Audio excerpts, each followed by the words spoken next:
Domingo passado, nós fizemos uma abordagem a respeito da visão da nossa igreja.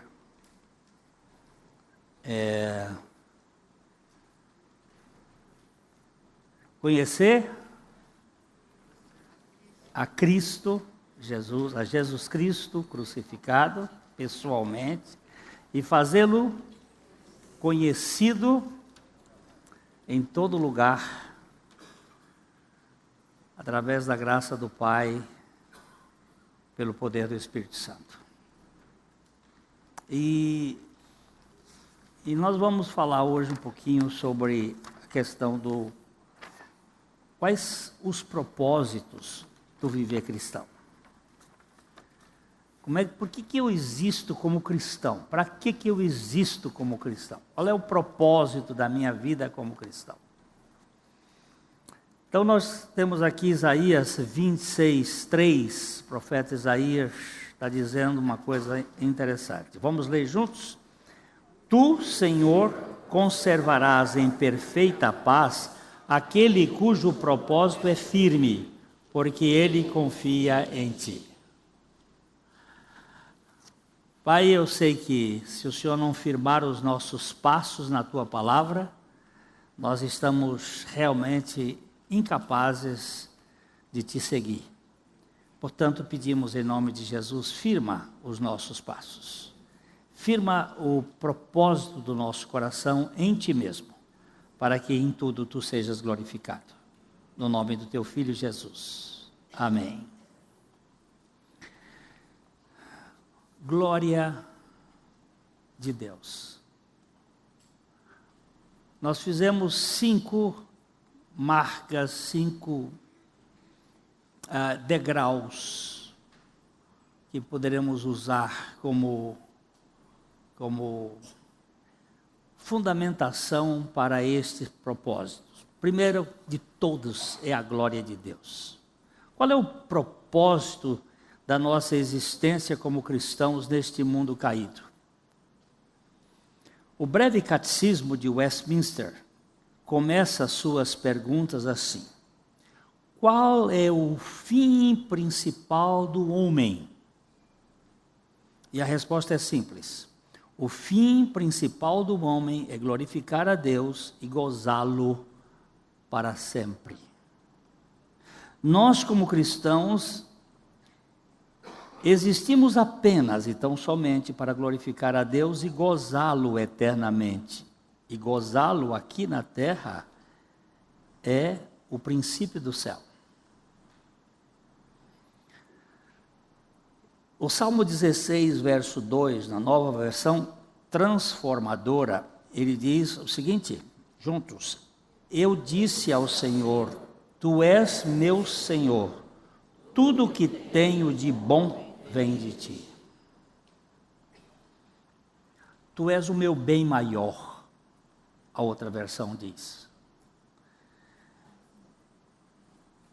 É absolutamente indiscutível. Para que você vive nesse mundo como cristão?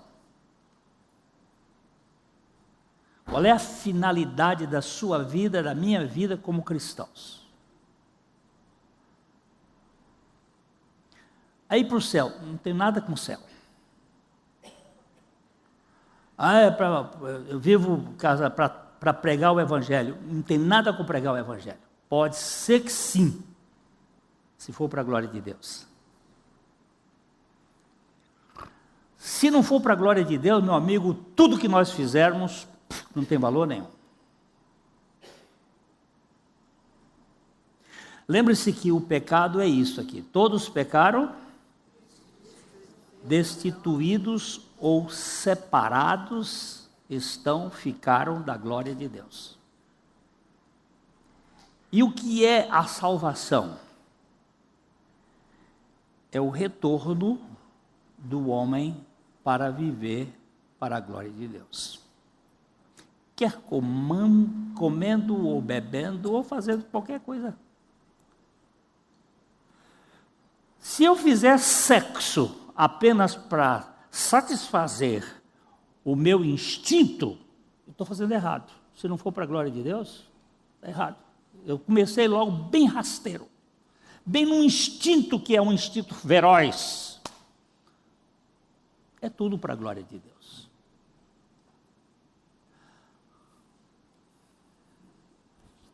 Eu coloquei até, estamos trabalhando isso lá na gravação do Café e Fé, vai sair. Tem um cântico. Tem um cântico que muito cantado na minha adolescência, lá no Piauí, a gente cantava isso muitas vezes, a igreja, o coral, bonito. Ele é do Inário Adventista. Ele diz assim: o caminho é longo e mau, nossos pés feridos estão. Ainda é longe Canaã? Ainda é longe Canaã? No deserto anelamos mais e mais sua proteção. Estará ainda longe Canaã? Estamos fracos, tão cansados. Já viajamos por valados, por deserto abrasador. Estamos fracos, tão cansados. Estará ainda longe Canaã? Nós seguimos por deserto o caminho do cristão. Ainda é longe Canaã, ainda é longe Canaã. Quantas vezes tem faltado o nosso leite, nosso pão? Estará ainda longe Canaã? O ininho de uma teologia voltada para o ser humano. Olha só, ele diz que os pés estão feridos, nossos pés estão feridos. Mentira! Porque o pé do povo de Israel não inchou. A Bíblia diz isso. Nem as suas sandálias se desgastaram. Que negócio é esse? E quem foi que disse que faltou leite e pão? Maná todo dia? De onde vem isto? Vem que o mundo é ao redor de nós.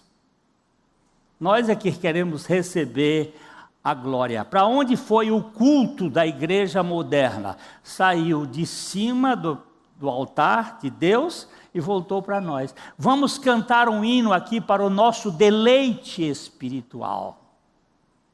Virou vacaria, deleite. Que deleite espiritual é esse? Para o nosso enlevo espiritual. Que enlevo espiritual é aqui, rapaz? De quem é que recebe a glória? Para quem vai a glória? Paulo levou uma surra por ter expulso o demônio de uma moça, ele e Silas, e estavam presos lá na masmorra, lá na cadeia. O que eles estavam fazendo lá? Glorificando a Deus e dando-se por honrados por ter sido dignos de sofrer por causa de Cristo. Olha, eu sei que eu não vou andar muito não. O negócio é para pegar. Vamos ficar uns 2, 3 dias nesse negócio aqui, vamos pegar. Esse negócio de glória do homem é um troço impressionante. Por que se fica magoado? Por que se fica crítico? Por que se fica rabugento? Porque o que está em torno é a glória do homem.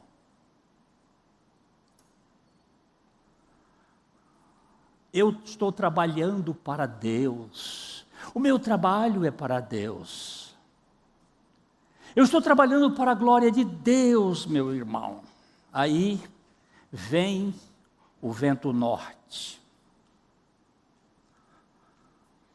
Ou vem o vento sul. O vento norte é frio, o vento sul é quente. Qual que é um deles? e me tira do lugar. Não, você não vai ficar mais aqui. Aí eu saio.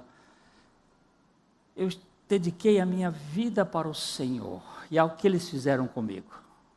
Uau! Para o Senhor ou para os homens?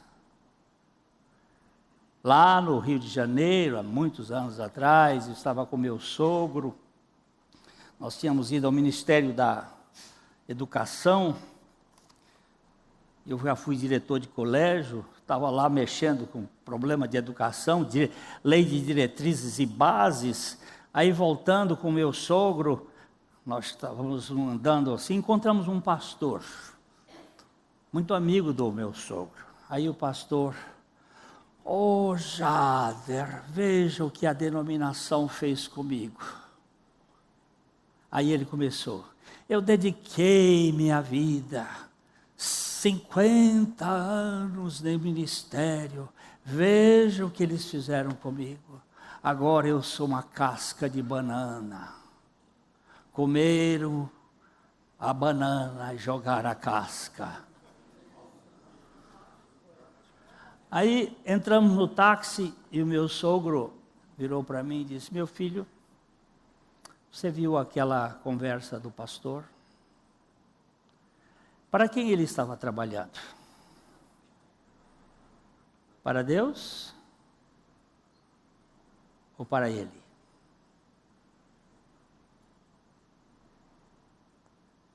A glória de Deus, irmãos, é em qualquer circunstância. É em qualquer circunstância.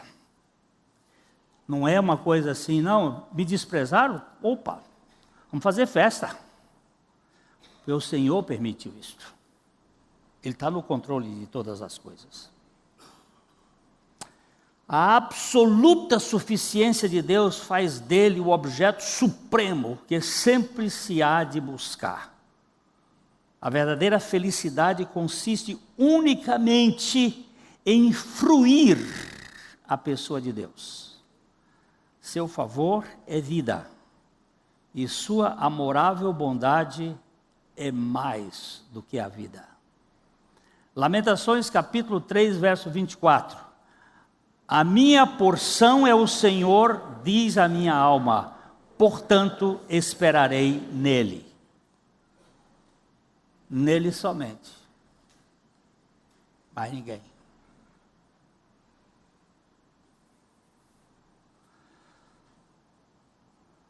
As nossas percepções do seu amor, da sua graça, da sua glória, são os principais objetos do desejo dos santos e os mananciais da sua mais elevada satisfação. Dizia A.W. Pink. O Salmo 4, 6 e 7. Muitos dizem, quem nos mostrará o bem? Senhor, exalta sobre nós a luz do teu rosto. Puseste alegria no meu coração, mais do que no tempo em que se multiplicaram o seu trigo e o seu vinho. Esse salmo ele está dizendo que ele tinha mais alegria do que a alegria dos produtores, mesmo sendo seus inimigos, que estavam com o paiol cheio, com os celeiros cheios, a alegria das tripas, como é dita assim, diz que o homem é alegre quando o estômago estava em cheio, né? Aqui ele diz assim, eles tinham muita alegria, mas eu sou muito mais alegre do que ele, porque tu puseste. E quando Davi escreveu este salmo, ele estava debaixo do cacete.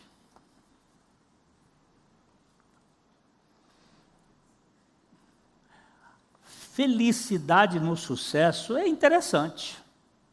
Agora, felicidade no fracasso é alguma coisa fora de série. Você festejar quando tudo não deu certo e dizer assim, Pai, glória seja o teu nome. Vou contar mais uma vez essa história. Dr. Wiersbe, ele sofreu um acidente. Ele tem um programa de rádio nos Estados Unidos, um grande pecador, servo do Senhor. Ia dizer o grande homem de Deus, mas vamos botar o lugar. Que Deus alcançou. E eu nunca me lembro, eu até preciso voltar eu não sei se ele sofreu 17 cirurgias em 15 meses ou 15 cirurgias em 17 meses. De qualquer modo, era cirurgia demais por um tempo longo. Ele ficou alguns meses pendurado naqueles pesos, porque ele teve fraturas aqui na coluna, e foram várias fraturas. E durante todo este período, ele recebia uma carta, cada semana, uma carta de ânimo, de alegria, de contentamento. E o Dr. Wiersbe, depois que ficou bom, ele resolveu visitar aquele irmão que o abençoou por todos aqueles meses com as suas cartas. Pegou um carro com a sua esposa e viajou 600 milhas dá 1.000 quilômetros para visitar essa pessoa. E quando chegou lá, era um jornalista, mas o jornalista era cego.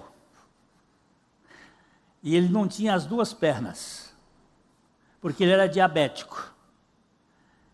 E ele escrevia numa máquina que transformava os caracteres a braille em caracteres, como é que chama esse nosso? Fenício, essas letras nossas, eu não sei. O alfabeto, Pelo braille ele fazia isso. Ele escrevia toda semana um número de artigos para os jornais. E ele tinha que cuidar da mãe, que estava com 90 anos, doente. E ele pagava, com o dinheiro que ele ganhava como jornalista, ele pagava uma mulher que cuidava dela, e ele fazia algumas coisas, cego, sem perna. E Dr. Wiersbe ficou 3 horas na casa dele e não viu um gemido, não viu um ai, não viu um coitado, não viu o caminho é longo e mau e nossos pés feridos estão, ainda é longe Canaã. Não ouviu nenhum, tem faltado o nosso leito, nosso pão estará ainda longe. Não ouviu nada disso. O que ele ouviu foi simplesmente o transbordar de Cristo na vida dele. Então ele escreveu um livro chamado Seja Alegre, To Be Glad. Nós estudamos com os homens esse livro, que é a carta de Paulo aos Filipenses, uma carta de 4 capítulos, que tem 19 vezes a palavra alegria, gozo, contentamento. Esta carta, esse livro para mim tem sido tapa na cara, para me acordar. Porque eu tenho tendência à lamúria, à lamentação. Eu tenho tendência ao coitadismo, ao gemido do escravo. E aqui, a glória de Deus. Não está bom, está bom. E o Dr. Wiersbe disse, este homem não reclamava de nada, não gemia, não murmurava. Cego, sem perna, mãe doente, com todos os problemas, escrevia artigos, ganhava o dinheiro dele, ainda tinha tempo para escrever para os outros, porque quando o Dr. Wiersbe ficou doente, ficou na cama, ele deixou de uma outra pessoa para falar pelo rádio e ele então passou a comunicar-se com ele através das cartas.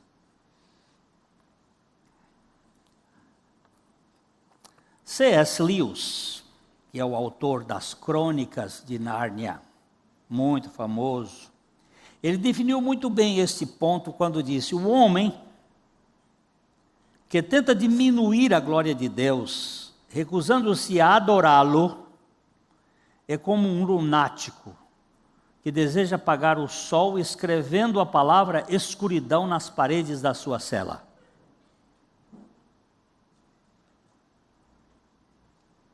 Não é possível glorificar a Deus sem adorá-lo e ser grato por tudo. Gratidão é uma das principais evidências da fé. Estávamos nós no Rio Paraná, no barco do pastor Abuchaim. Aqui alguns irmãos estiveram nessas viagens. Deixa eu ver quantos viajantes estiveram aqui.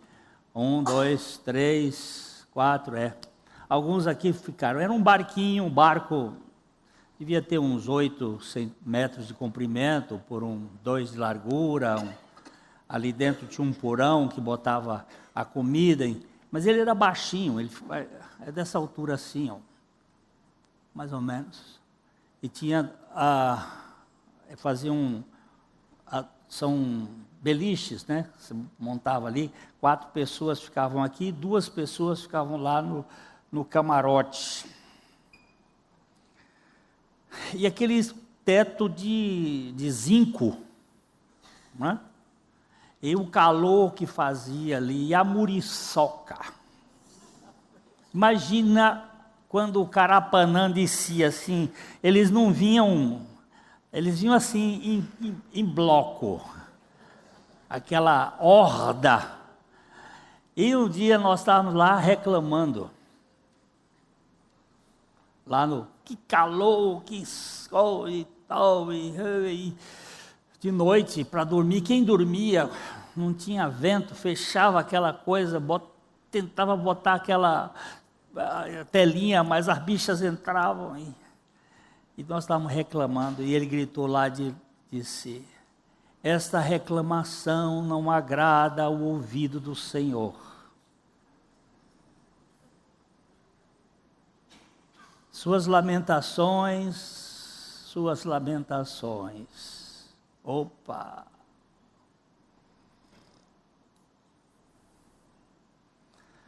Eu falei domingo passado que minha esposa e eu fomos advertidos pelo Dr. Elias em agosto do ano passado para tomarmos a vacina contra a herpes zoster. Mas nós não levamos o assunto a sério. A gente diz assim: não, comigo não acontece. E outra coisa, é cara.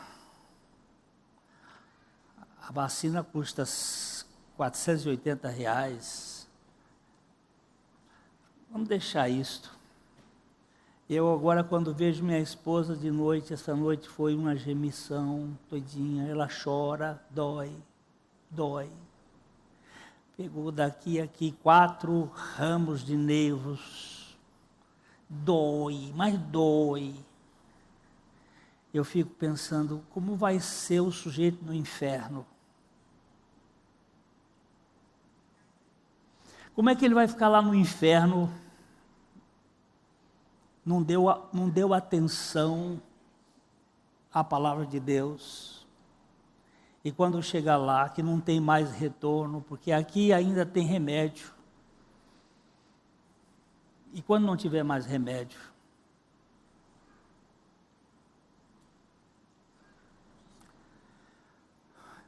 E você tiver que ouvir todas as palavras que você... Porque diz que uma das coisas do inferno é que você vai escutar tudo que você falou. Uma das torturas do inferno Eu não sei onde acharam esse texto na Bíblia, mas eu li isso de um teólogo. Eu tenho procurado ver para ver onde é que eu acho lá, mas de qualquer modo é bem interessante. Você ouviu que porque tudo que você falou até hoje não desapareceu do espaço. Eles estão numa frequência no ar. Eles estão fazendo estudos para pegar as vozes de Ramsés II, de Tutankhamon. No dia que pegar a frequência, vão buscar a voz que está no espaço. E tudo que você e eu falamos que não glorificou a Deus, que chamou atenção para nós, isso nós vamos dar conta pela palavra que nós falamos.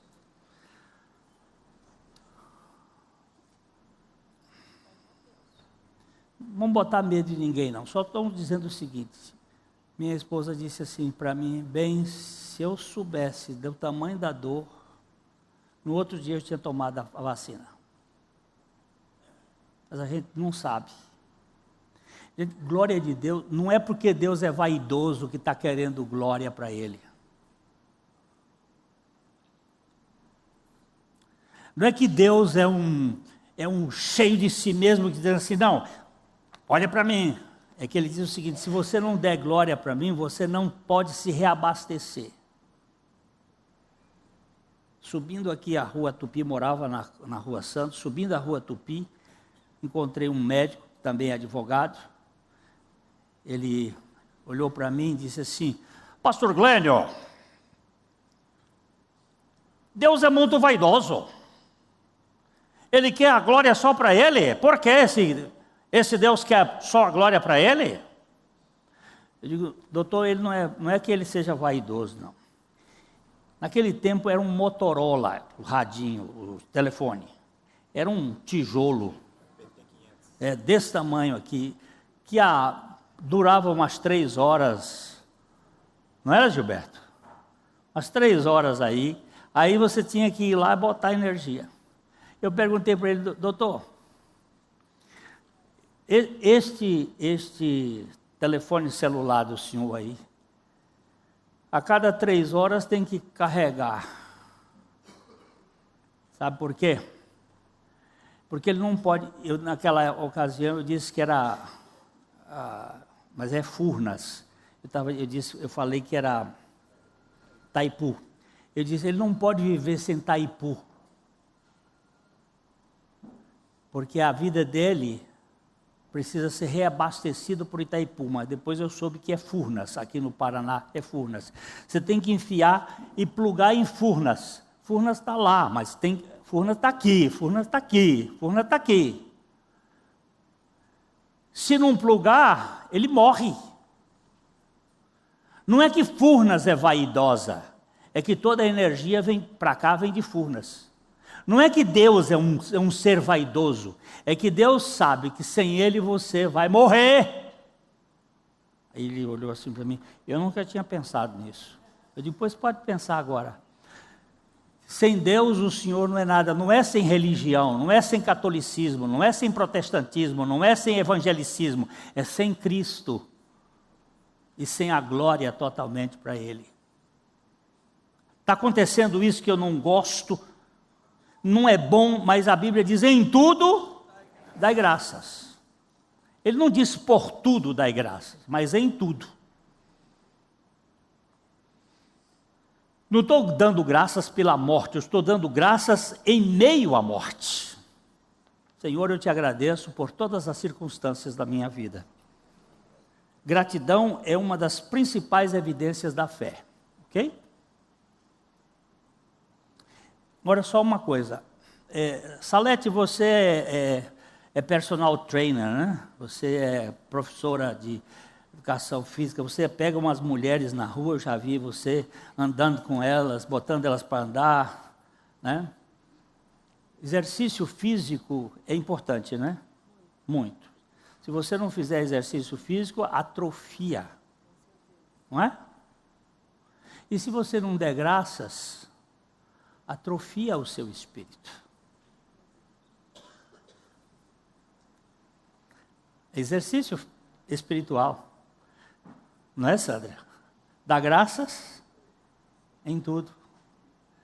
Esse cara aqui, eu acho interessante que o Ulisses, quando pergunta para ele, Ulisses, como é que você está? Muito melhor do que mereço.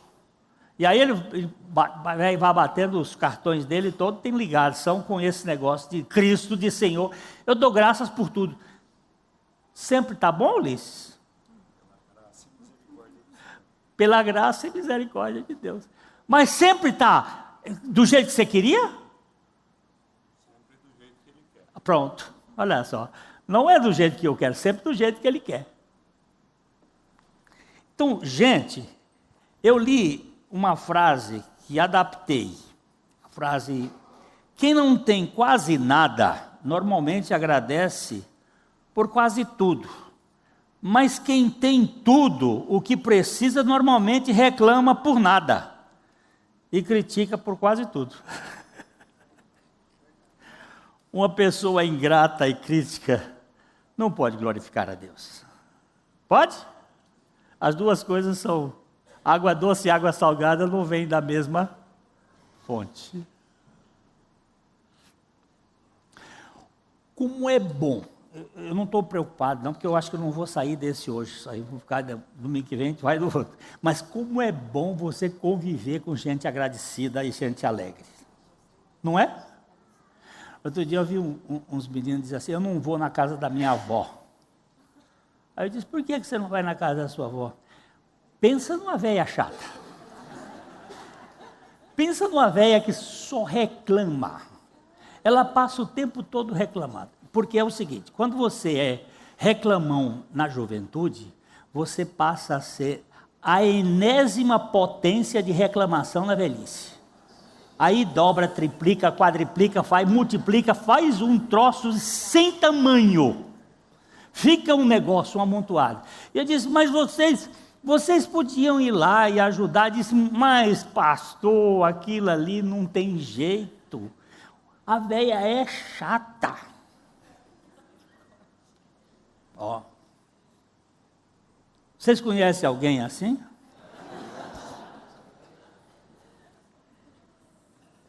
Você conhece? Ele bateu, eu mesmo, euzinho. Quantas vezes nós vivemos, não é? A gente reclama por nada. O apóstolo Paulo cria que as coisas mais singelas e rotineiras fazem parte da vida cristã que glorifica a Deus em todas as coisas. Ele diz aqui em 1 Coríntios capítulo 10, verso 31, portanto, quer comais, quer bebais, ou façais outra coisa qualquer, fazei tudo para a glória de Deus. Outra coisa qualquer, o que é?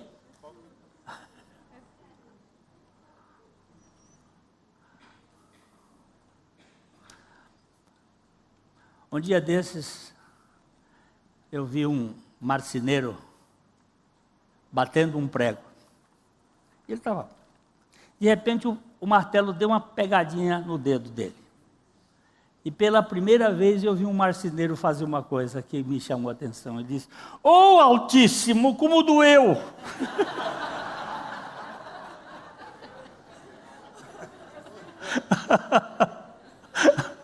Eu achei muito... Digo, olha, esse cara aqui tem um...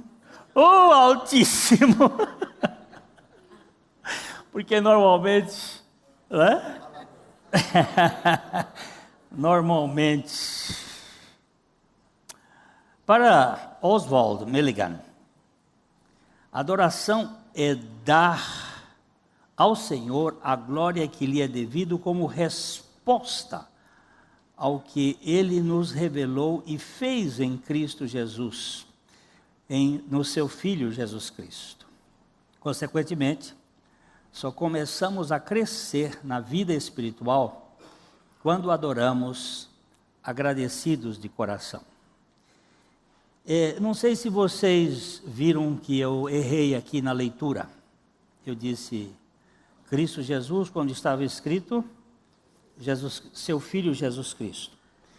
Isto é uma deficiência. Se vocês prestarem atenção, muitas vezes quando eu leio, eu tropeço muito.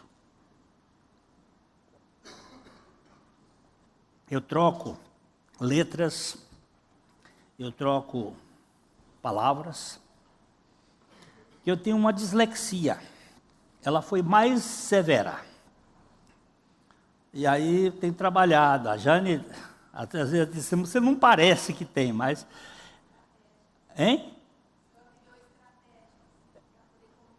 É, exatamente. Uma estratégia. Mas eu troco. Troco muito. Quando estou escrevendo, eu preciso ter cuidado que eu troco F por V, P por M. Eu faço uma confusão.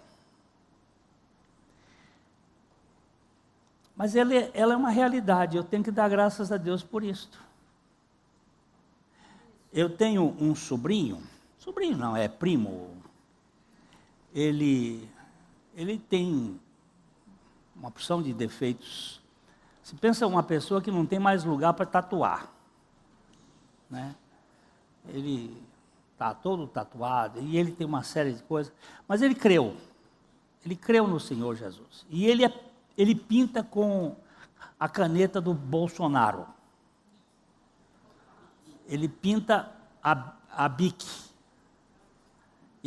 hoje ele está em Niterói, está lá em Niterói com uma vernissagem dele lá, espetacular, ele gosta de bike e pinta bike. Pensa num negócio bonito, as pinturas dele. E veio a curadora do Museu de Arte Moderna, no Rio de Janeiro, fez uma declaração sobre ele, e diz assim, o Laércio, ele é um cristão autêntico. É simples, ele dá graças por tudo.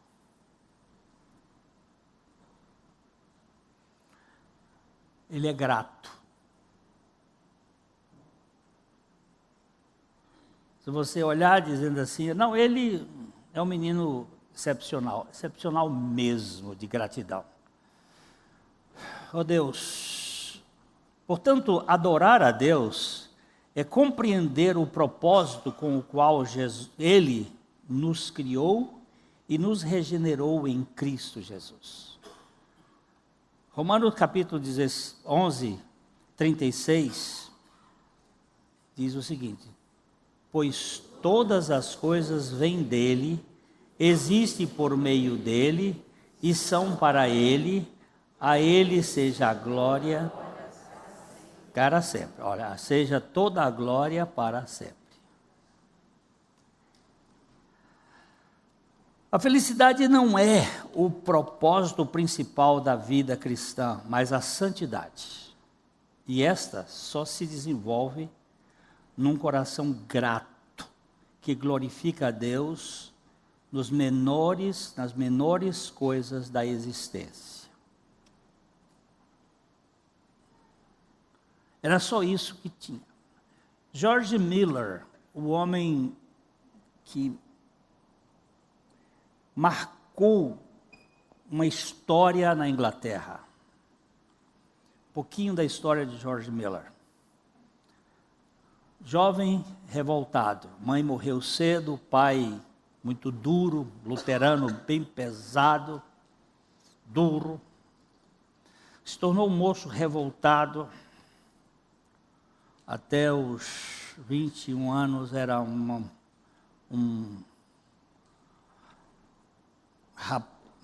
vou dizer a expressão mais mulherengo, cachaceiro, viciado. Um dia, numa leitura bíblica, numa casa, Deus o salvou. George Miller começou um tempo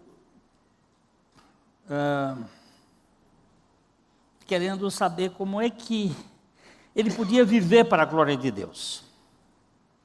Passando na frente de uma loteria, ele viu que estavam vendendo bilhete de loteria. Então ele disse assim, Deus, eu vou comprar o bilhete. se eu ganhar o primeiro prêmio, eu vou viver pela fé na tua palavra. Vou dar todo o dinheiro para os pobres. E não é que ele ganhou? E não é que ele deu tudo? E ele passou a viver confiando só no Senhor. Um dia, ele era pastor de uma igreja em que o salário dele era pago pelos bancos. Aqui tinha o banco da família Mitsubishi. Ali tinha o banco da família Bespalhoc. Ali tinha o banco da família Scarpim. Ali, cada família tinha o seu banco e eles davam, os bancos da frente valiam mais. E assim de trás valiam menos. Então, cada família chegava, pagava aquele banco e o salário dele vinha dos bancos. E ele um dia disse assim, isso não está certo. Isso é comércio. Ele foi lá na rua, apanhou uma caixa de maçã, aquelas caixas de madeira de maçã, que eram trazidas maçãs em umas caixas. Aí fez um cofre, botou um cadeado, entregou ao tesoureiro da igreja e disse, de hoje em diante, eu vou viver por aquilo que Deus mandar.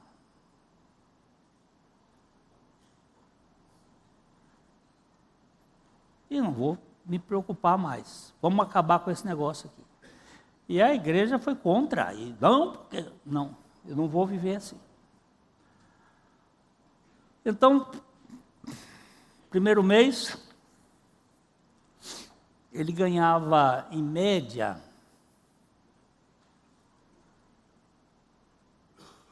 5 libras por mês.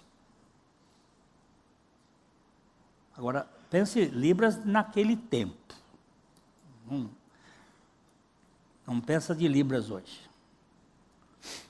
Primeiro mês, nenhum penny. Nada. Segundo mês, nenhum penny. Terceiro mês, nenhum penny. No início do 4º mês, chega o tesoureiro e disse assim, Sr. Miller, o mês passado, é penny, depois o penny é o quê? Tem? Hein? Não, entrou como se fosse 10, mas não era nenhuma libra, era um 10% da libra, entrou tanta assim. Mas eu fiquei com vergonha de trazer para o senhor. Aí ele diz assim, você ficou com vergonha do que Deus mandou? Se era tudo isso que Deus queria que eu tivesse, era tudo isso que você tinha que me entregar.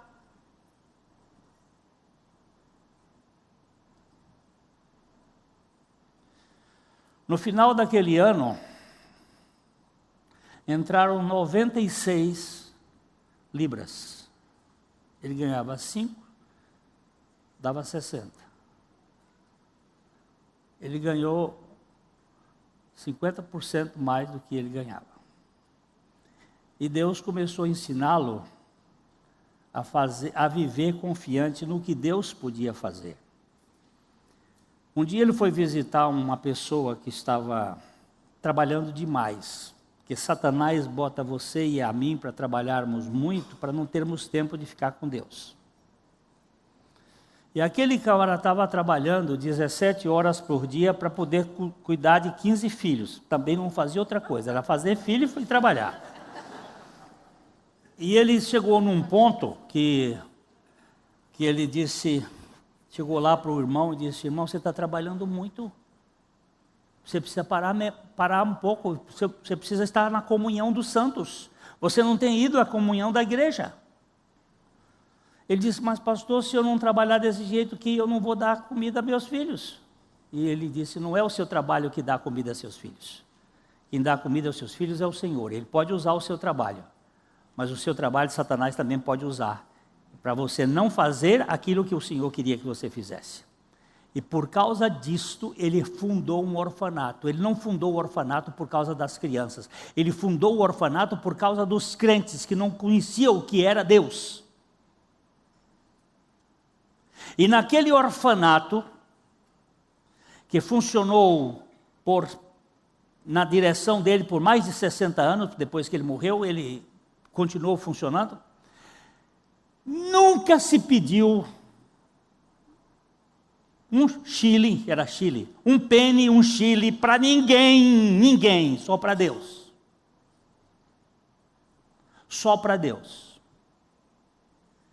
E entraram naqueles cofres do orfanato, em 60 anos, 6 milhões de libras esterlinas. Atualizada, há uns 10 anos atrás, dava 450 milhões de dólares. Atualizando hoje, eu vou pedir a alguém que saiba fazer isso. Nunca pediu um tostão. E nunca faltou nada para aquele homem, porque ele aprendeu a depender de Deus e glorificar a Deus por tudo. Pergunta se na boca de George Miller entrava uma reclamação. A glória de Deus, meus irmãos, é o ponto central. Não é a felicidade o propósito principal da nossa vida, é a santidade. E a santidade depende de Deus. J. Blanchard, e eu vou terminar aqui, afirmou que a felicidade superficial sem a santidade espiritual é um dos principais produtos de exportação do inferno. E ele ainda diz algo interessante. O homem pode até estar satisfeito sem ser santificado, contente sem ser convertido, feliz sem ser santo.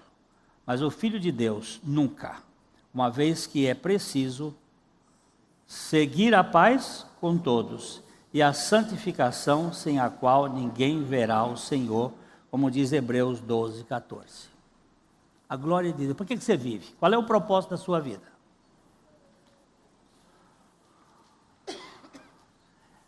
Eu vivo para a glória de Deus.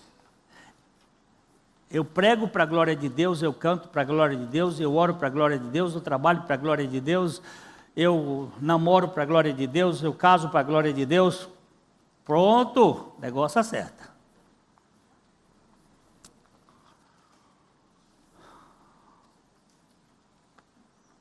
Nós vamos pedir agora que você que está interessado aí nesse negócio da igreja, permaneça, e eu vou continuar aqui no próximo domingo, a unidade do corpo de Cristo, a edificação dos irmãos, a salvação dos perdidos e servir à sociedade. São os 5 pontos da nosso propósito. Glória de Deus, unidade da igreja. Fizer alguma coisa que vai gerar divisão, meu Deus, tem misericórdia de mim, me tira. Porque a Bíblia diz que se eu escandalizar um desses pequenos, era melhor botar uma pedra no pescoço e jogar-se no lago Igapó. Porque a glória de Deus e a edificação e a unidade do corpo de Cristo estão muito interligadas. Ok? A Livraria PIB Londrina procura selecionar cuidadosamente seus títulos e autores a fim de oferecer um conteúdo alinhado com o Evangelho de Jesus Cristo. Bíblias, livros de teologia, devocionais, literatura infantil, biografias, comentários bíblicos e muito mais. Dispomos também de um acervo de CDs e DVDs das mais de 5.000 mensagens ministradas na Primeira Igreja Batista em Londrina. Visite a Livraria PIB Londrina e conheça ainda mais. Livraria PIB Londrina, de segunda a sexta, das 13h30 às 18h. Endereço na Avenida Paraná, 76A, próximo ao Calçadão, bem no centro de Londrina. Ligue para 3372-8921 ou acesse o site www.livrariapiblondrina.com.br.